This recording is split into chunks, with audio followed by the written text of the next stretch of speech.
Perhaps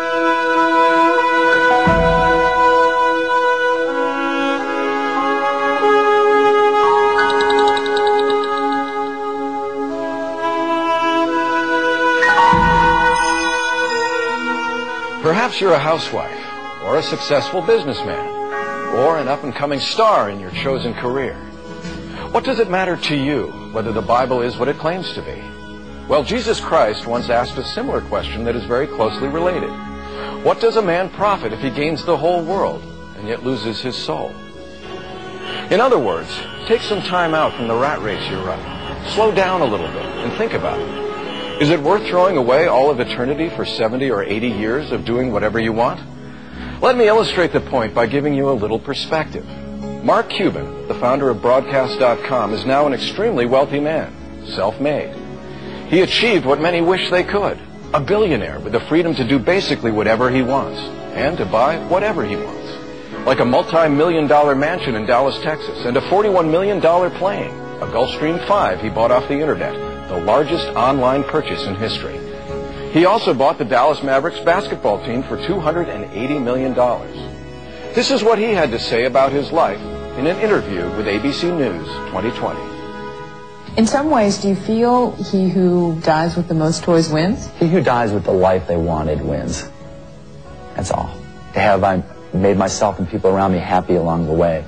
So when it's all said and done, you know, if on my epitaph there's just a smiley face, I'm good to go. Now that's a pretty amazing story. From all appearances, Mark Cuban has the world on a string. But once again, Jesus Christ's 2,000-year-old question comes to mind. What does a man profit if he gains the whole world and yet loses his soul? So let's take the success that Mark Cuban experienced one step further. Let's add to it all the wealth of the men whose names appear on the screen. Each of them are listed with their current net worth at the time this program was being produced, and they represent the 10 wealthiest men in the world. Let's add to that the political power of the President of the United States, the British Prime Minister, the President of France, the German Chancellor, and the Chinese Premier. You may be thinking, if I had that kind of political clout and money, I'd be pretty happy. And you might be thinking, the only thing that could diminish that happiness would be not having the time to enjoy it. Well, let's say you've got a lot of time. How much? Well, let's say each grain of sand in this hourglass represents 1,000 years, and you could live in utter happiness for that entire time. Which would be better? To have the collective wealth and power of all of those people combined, along with every other happiness life could offer, during the entire time that each grain of 1,000 years passed away, and yet miserable forever after? Or to be miserable while each grain of 1,000 years passed away and happy 1,000,000-fold beyond what this life could offer forever after? Anyone with common sense wouldn't hesitate for a moment in answering, because it's obvious that even all of those grains of sand, each one representing 1,000 years, cover infinitely less time than all of eternity, which is time without end. So even if you could argue that a life of living whatever way you wanted is the most enjoyable way of life, and even if you could enjoy those pleasures for 1,000,000 years, only a fool would choose the 1,000,000 years over eternal happiness. Because wealth and pleasure don't bring happiness. And if you ask most of the wealthy people in the world, you might find they aren't happy.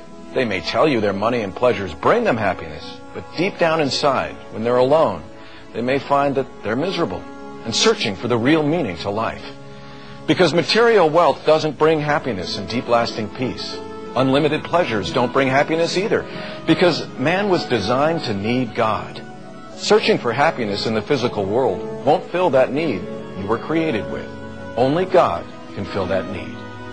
So despite Mark Cuban's probably well-intentioned statement, dying with a smiley face is not the objective of life. In fact, if you could follow Mark Cuban's life until its end, one thing would be certain. If he lives it apart from a biblical, God-centered life, it will be void of any real substantive joy, peace, love, and satisfaction. Because the reality is, a life that is lived according to what is written in the Bible actually brings the greatest possible happiness. And a life that consists of following your own desires and ideas, ultimately, without exception, breeds misery.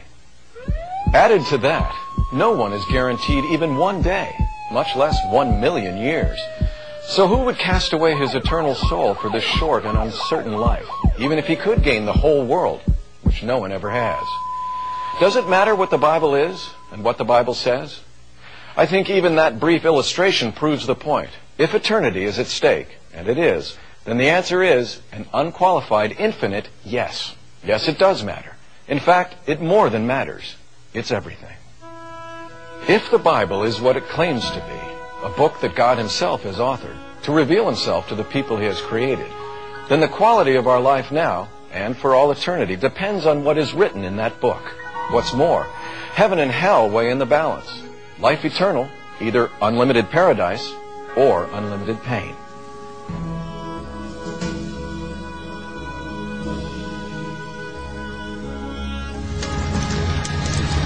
Perhaps you're saying to yourself, I don't even believe in hell, or if hell exists, I don't think God would send me there. I suppose that would be a reasonable opinion. An opinion as good as mine or as good as anyone else's, if the Bible was not true. But the problem is, if a person stood in the middle of a freeway at night with his eyes closed, simply because he doesn't believe in trucks, his opinion doesn't change the facts or the consequences. No, if the Bible is what it claims to be, you and I and every person on the face of the earth have a responsibility to read it, to understand it, and to try to respond appropriately to it and obey it. Our eternal fate will be determined by whether we do that or not. That's why we've taken the time to create this program. The Bible also states that it's God's desire that none should perish. In other words, it's God's preference that no one reject His instructions and go to hell. But people do go to hell because they refuse to accept the truth. Which leaves our original question, what evidence is there that the Bible is what it claims to be?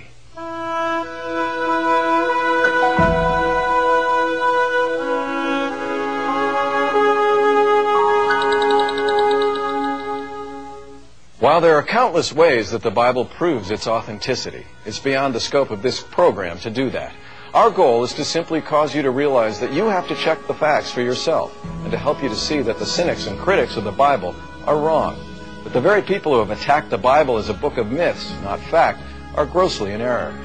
And it is also our desire to help you see that there is an awful lot at stake. At the end of the program, there will be a list of audio tapes, videotapes, and books produced and written by dozens of independent authorities that will appear on the screen. We don't sell these books, but we'd be happy to let you know where to get them.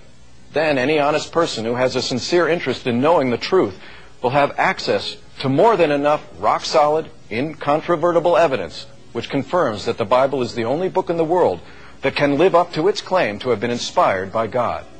But of course, in a one-hour program, that's beyond the scope of what we can do. Instead, I'd like to simply introduce you to a few archaeological facts out of literally thousands that unequivocally confirm the claims of the Bible. We'd like you to be able to effectively and confidently put your trust in the only book in the world inspired directly by God. It's a roadmap to the richest, fullest life possible in both this life and the next. The Bible can stand the test of the most rigorous academic assault and will prove to be intellectually satisfying to anyone honestly investigating the evidence. Don Stewart, teacher and author. In Luke 19:40, Jesus says, if the people would keep silent, the stones would immediately cry out. And that's literally what is happening all over the world. Stones that archaeologists are uncovering are crying out with historical proof of the Bible. For the past 150 years, hundreds of brilliant scholars have conducted detailed archaeological examinations at thousands of sites throughout the Middle East.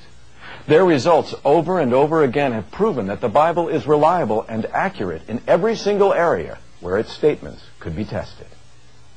There are some scholars who would say that certain archaeological discoveries do not agree with the Bible.